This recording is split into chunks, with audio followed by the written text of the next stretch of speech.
Welcome to Epilogue Podcast, the show where we discuss some stuff that happened on a different show ages ago which nobody really cares about anymore.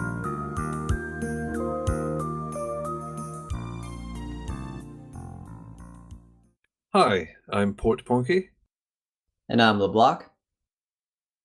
Today we are discussing Deep Space Nine, Season 5, Episode 3. Looking for Parmac in all the wrong places. Worf and Dax help Quark woo Grilka, whilst O'Brien gets a bit weird with Kira. You mentioned off mic that you thought this was a clunker. So what did you think after actually watching it? Oh, no, I got mixed up with another episode. Uh-oh. So I didn't and don't think this is a clunker. So maybe that's not a good start to the podcast. Off to a wonderful start. Maybe you should rephrase the question. All right. So what did you think about revisiting this one? Well, these Ferengi comedy episodes are always amazing. But no, this one is actually pretty good. This one is a lot of fun, and I suspect it's because there's a heavy dose of Klingon. Well, classic comedy, you need a straight man and a silly man. And the Ferengi comedies are often too silly for their own good. The comedy doesn't really work when it's just a load of idiots goofing off. But here, the Klingons put that sort of poker-faced sort of element to it, so Quark has something to bounce off. And It works much better that way. Yeah, Worf and Dax as well. It works in that way as well. Oh, it works so much better. The comedy in DS9 rose to a new level once Worf joined because they immediately had access to the perfect straight man. He's like a brick wall. It's brilliant. One line that made me laugh so hard in this episode was, "You are not in my shoes," because he states it so matter-of-factly, and it's so funny. You almost don't know if he's literally talking about his shoes. Yeah, as if he doesn't get it, that, no, not literally your shoes, Worf. That was that in the opera scene, or he's listening to opera on the Defiant? I don't remember the specifics. He's speaking with Dax, though. Oh, okay, then it wasn't that scene. But that scene was awesome. The sound and music on this episode was really cool.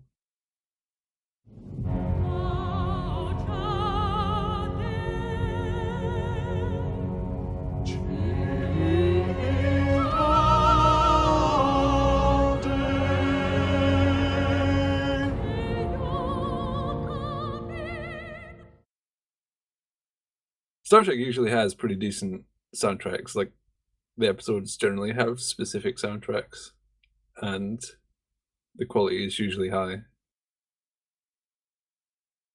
There was an outright comedy joke where Quark says, "War, what is it good for? If you ask me, absolutely nothing." The most groan-worthy line in this show's run so far. It's kind of funny, though. It's so bad. Why is it always Quark that ends up paraphrasing human stuff? He secretly is really into human history. Well, he'd have to be, because when he said that, he just ignored Rule 34. And I don't mean the one on the internet. I mean Rule of Acquisition number 34. War is good for business. Well, he doesn't have to agree with all of the rules. I don't know. He's a rebel. He's from a family of rebels. He was looking for Parmac in all the wrong places. See, that's a reference to human stuff, but it's outside of the show. It's not as if the characters gather and say, all right, these sequence of events in our lives will be known as Looking for Parmak in All the Wrong Places. So it exists outside the show, and I can ignore it, but I can't ignore when Quark says, "War, what is it good for?" Yeah.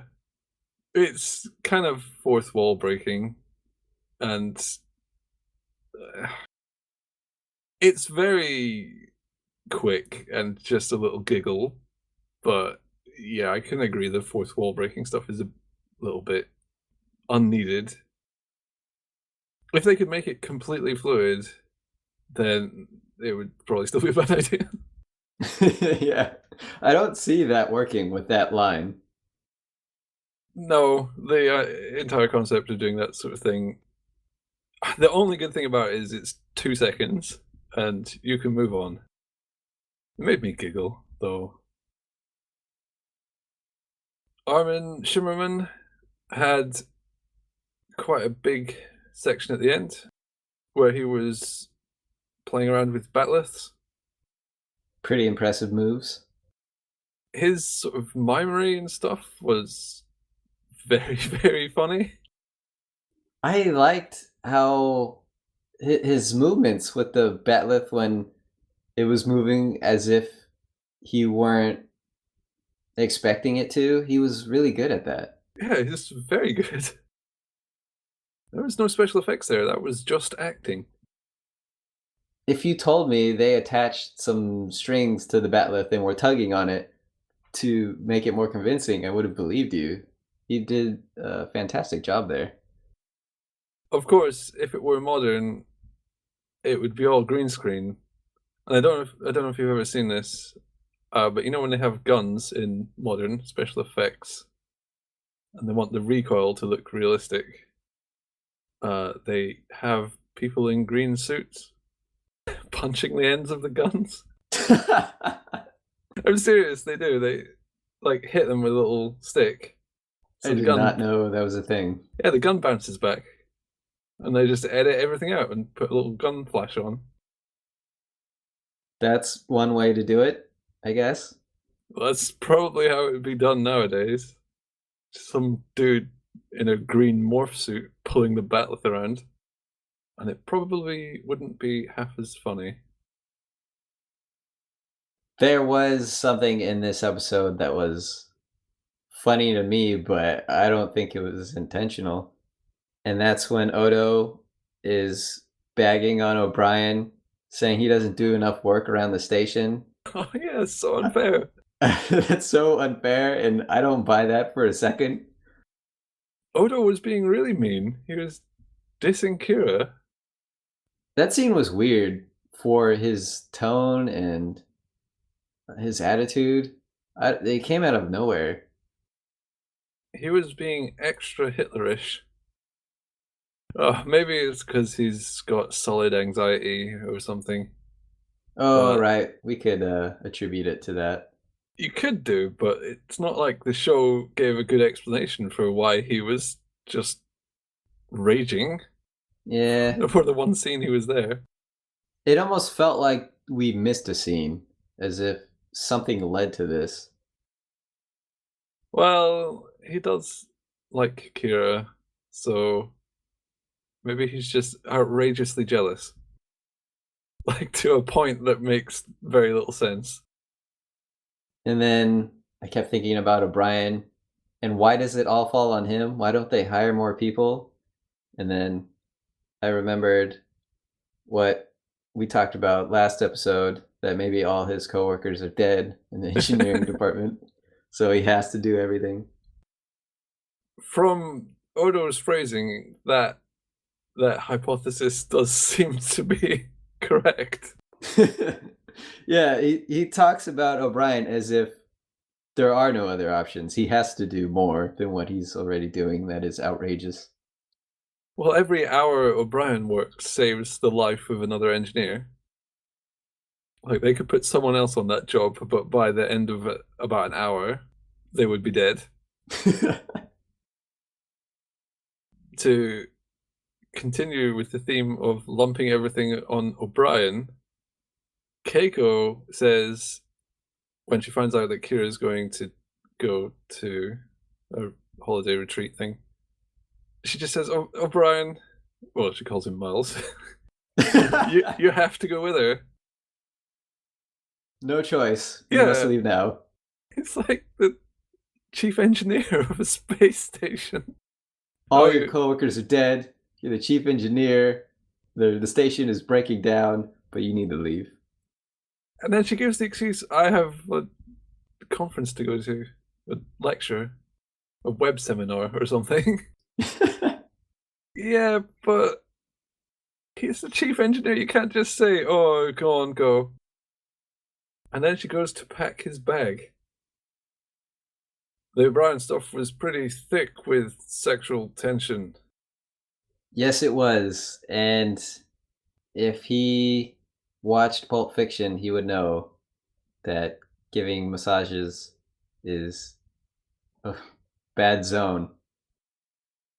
That's just foot massages. He was giving body massage. He's a body massage machine, man. Apparently he is. I think we've said this about 300 times, but he's the best face actor in history. And that scene at the end with him and Kira in the runabout was, you could read the whole scene playing out on his face. You would have full awareness of what's happening in any scene with O'Brien if you muted it and just watched his face.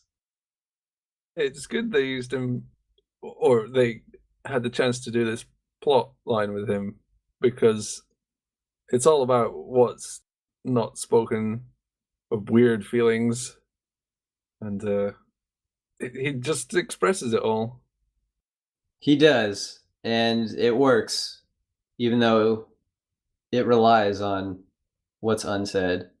But one scene that really points that out, so the runabout scene, yeah, but then also when they both have the mutual realization that something weird is happening, and then Keiko comes in, and then he suddenly stops, and then she tells him to keep going, so then he has to fake for her benefit, and it feels super awkward. Oh, skin crawly. For example, if it was Cisco in O'Brien's place, I don't think it would work quite as well. No. Because Cisco's not much of a face actor. Also, that's a weird situation because he's been with Mir, Kira. Okay, Well, who's implied? I meant the same. Oh, never mind. Just the Cisco was giving Kira a massage and Keiko walks in. It says keep going. No, that's fan fiction. I'm just saying, Colmini, face out of 10. Right. Cisco is shouty and punchy out of 10. He has strengths in his acting too. I'm not saying he's a weak actor. No, it didn't come off that way. But there's a reason why they're in the roles they're in. Other than this being a goofy comedy episode, we have a budding relationship on Deep Space Nine. Yes, we do. And I can't remember if I expressed this. I don't think I did. But I've been wanting to see the Dax and Worf partnering because she's been aggressively flirting with him in past episodes. And they make a great pair. So I was glad to see them hook up here. Well, since he first arrived, she's subtly implied he's a beefcake. And now she's taken a bite of that cake. I don't know what I just said. And they all turned up at the infirmary for their sex injuries. Oh, there was a line that really bugged me. Did you look? Oh, yeah, okay. I don't know what Bashir was doing in this episode either. Just like Odo, he was, instead of raging, he was just stirring stuff for no reason. This was season 1 Bashir. It was strange and out of place. He's being a goofball. But okay, the line that bugged me is he goes to Quark and says, "What have you been doing?" And then the camera pans out, and Quark says, "You mean, what have we been doing?" But you is singular or plural. I mean, it's a joke because things don't exist in the world if they're not in the camera frame for comedy purposes, but it doesn't actually make any sense. How was he supposed to phrase it then? What were we doing, excluding me? I don't really. It's not wrong. It bugs me a little because it's silly. It breaks you from the moment. Well, only because I'm extremely pedantic. There is a glaring omission in this episode. There And is. that's how the heck does that device work that Worf uses? Well, there's two prongs that stick out, and then there's a thingy-mabob behind the Ferengi ear blanket, and you press bippity-boop on that. Problem solved. Okay, how does he see what Quark is seeing? Replaces all synaptic inputs, Ah, fine. apart from mouth noises. They deliberately didn't explain that because it would have slowed the episode down. It's not like they couldn't have come up with an explanation. It's Star Trek. They excel at coming up with bogus explanations for things.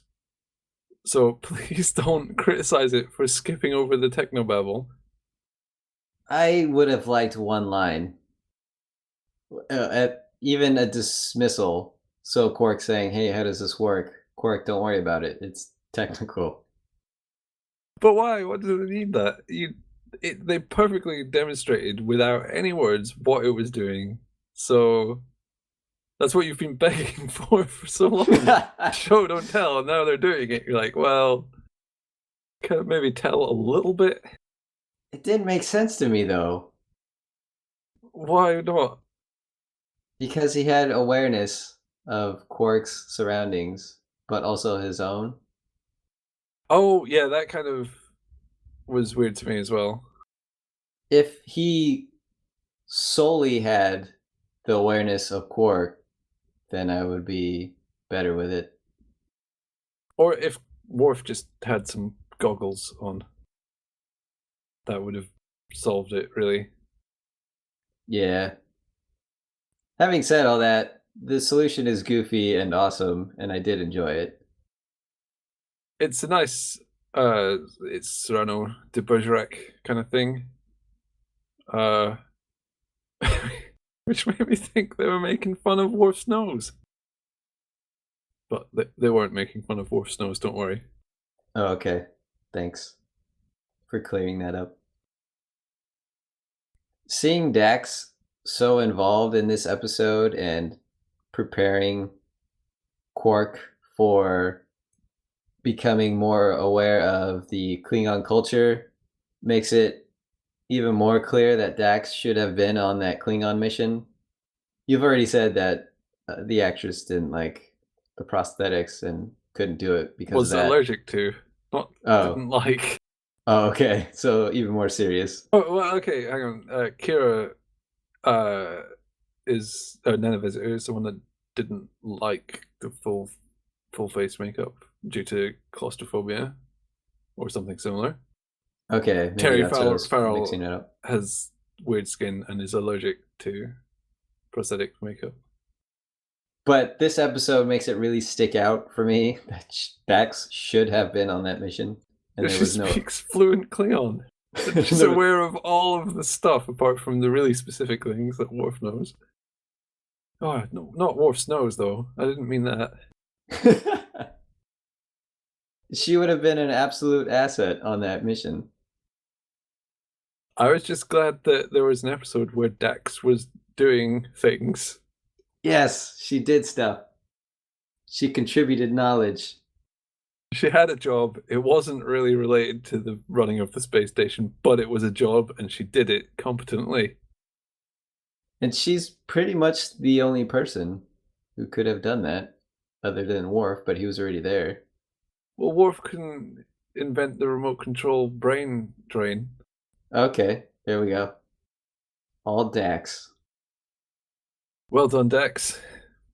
5 seasons in, you finally did something. Yeah, well, I was about to say useful, but I'll just leave it as you finally did something.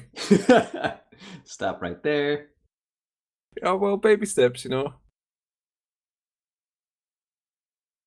Do you have a quote from the episode?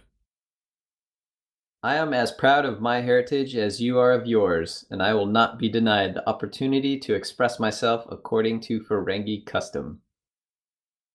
He should say that to Cisco.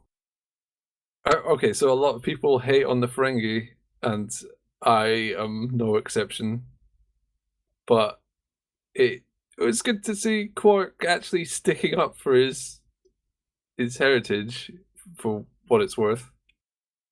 It's too bad that it's after he makes up a bogus tradition. Whoa, whoa, whoa, whoa! How do you know it was bogus? You're just assuming that. No, I can read because he's a great actor and he clearly was making it. He clearly made it look like as if he made it up on the spot. Well, maybe that's part of the ritual. If he's a great actor, then how can you tell? He could make it seem like anything. But then that wouldn't be advantageous to let your enemies think you are making something up. Quark likes to live dangerously. Maybe he was just scared. Or maybe he was acting scared to lull them into a false sense of security. It's all part of the rite of proclamation. It is nice for him to stick up for being a Ferengi, though. So often people say, oh, you Ferengi are rubbish. And they're kind of like, yeah. So what? It's good to see him say, I'm a Ferengi, deal with it. I'm not necessarily worse than a Klingon. Although, when it comes to punching, yes, objectively worse. Maybe now that he's asserted himself here, he will defend himself better when it comes to interacting with Cisco. I don't think Cisco would be swayed by that argument. No, he won't. Because when Cisco discusses things, he starts with the result and just forces that on everyone with compassion or authority in that order. He'd probably snap back with something like, I'll keep that in mind whenever I'm on a Ferengi station or something. As in, shut up. Say, this is my station. You don't have space stations because you're rubbish. Because you guys are the worst thing possible. Quark would say, yeah. Well then, let's move onwards and look for Parmac in the next episode. All you need is Parmac. Delicious Parmac stays crunchy even in milk. I don't believe it. I can't believe it's not Parmac. You get chewy Parmac, you get crunchy Parmac, Parmac with toffee. Gluten-free Parmac, but no one likes that one. Oh, imagine a gluten-free Klingon. For some reason, I just think that would be dishonorable to them. It's dishonorable to remove the gluten. That's kind of Klingon logic. Maybe that will happen in the next episode. Let's find out. Okay.